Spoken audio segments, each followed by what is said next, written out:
Mr. Cummings, at the beginning of yesterday, provided me with a scribbled list of times in which he had stated at certain times he was willing to redact the transcript.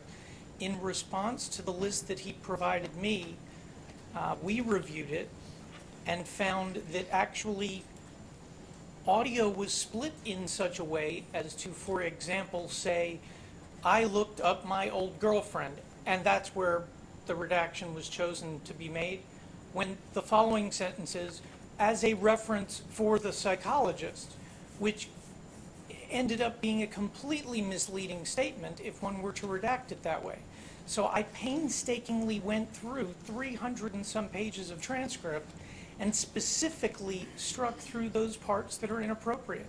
As far as I could tell, we tried to work together on this, but the bottom line is that wasn't successful, and here we are. And the question becomes, I don't even know what the theory that Mr. Cummings would have as to the admissibility of defendant's counsel speaking on the record at a deposition could possibly be. But that's where we stand, and so it is in Your Honor's discretion. Well, did it come as a huge surprise to anyone that the state was going to offer this deposition into evidence, or portions of it? Portions of it? No. No surprise whatsoever. The idea Why was a motion to suppress not filed? This obviously was done 2 years ago. Why was a motion to suppress not filed so that we could deal with this at an earlier date and time, as opposed to here we are on April the 7th with a jury in the jury room, and it appears to me that I'm going to have a significant amount of evidence to review to determine its admissibility. So this isn't properly a motion to suppress, Your Honor. These are simply statements. There was no way to foresee prior to the state indicating it during the course of this trial that they intended to use the entirety of a deposition. There are things in the deposition about what allergist Mr. Cooper goes to. Clearly, there is a question of relevance, and the whole notion that the entirety of the deposition be played, I think, is an absurdity in and of itself. But nonetheless, that's where we find ourselves.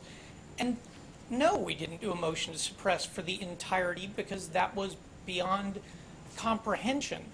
Yet, that is what the state wants to do here.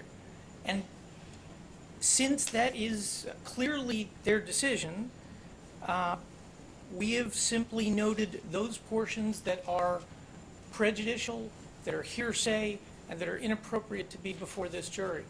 And had we noticed 2.5 years ago that the state intended to use the entirety of the deposition, we most assuredly would have done a motion on that point earlier. And I'll tell Your Honor that the original version, I believe, is a little over 6 hours. What I have,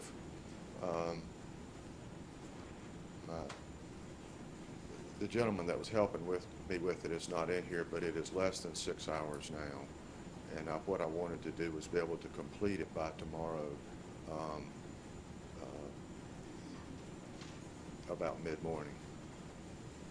Now, I have taken out the part that involves Judge Sasser, because that involves an objection, and then they call the judge, and then there's this, it's a 10 or 15 minute part. I've also taken out any part that involves that the reason that old girlfriends were contacted is because his psychiatrist wanted that kind of information.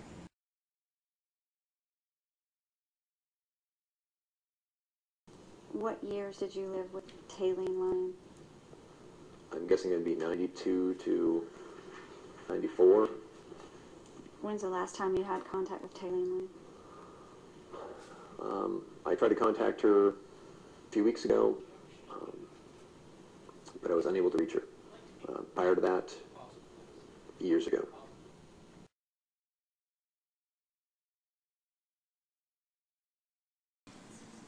First, you want to be heard formally on what your objection is outside the presence of the jury, Mr. Kurtz.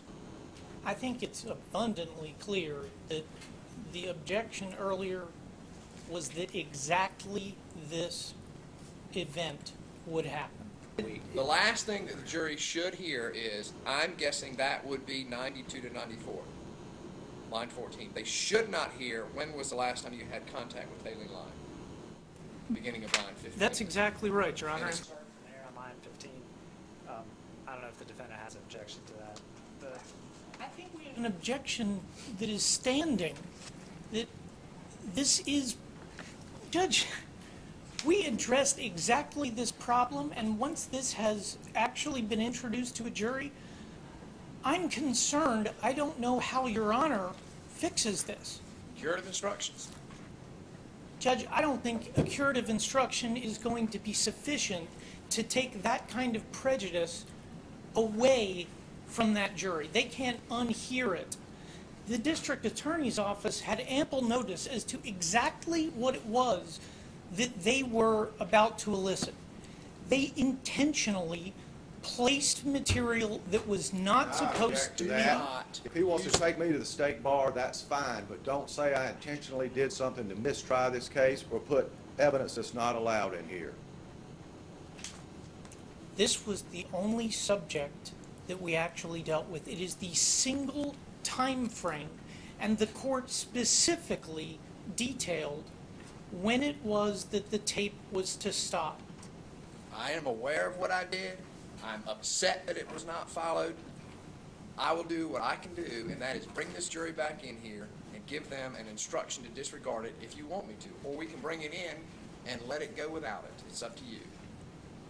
And they can start back where they have suggested starting back. But I will also suggest that in the recess over the evening that they make sure that any further redactions are correct. We can stand here and argue about it over and over and over again. I know what your position is. I know what the state's position is. I'm irritated that it was not done. There's nothing I can do about it other than a curative instruction. Your Honor, I'd ask the court for a 5-minute recess so that we can discuss what our options are under these circumstances. You may go into the, if you'll allow them to go in there. Further. Yes, Your Honor. We'd ask the court to deliver a curative instruction that encompasses the purpose for which it was that Mr. Cooper was contacting this individual. So a curative instruction explaining that Mr. Cooper was simply seeking references. So you're asking me to, the curative instruction part, I don't have a bit of problem with. But you're asking me to explain to this jury and to tell them what? That he was simply asked to provide references of prior girlfriends, from prior girlfriends, during the custody hearing, and that was information he was attempting to procure for the custody hearing.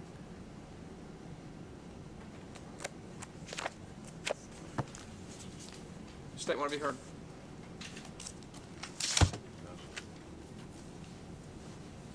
How far beyond 92 to 94 did he get before it got cut off? How much toothpaste came out of the tube?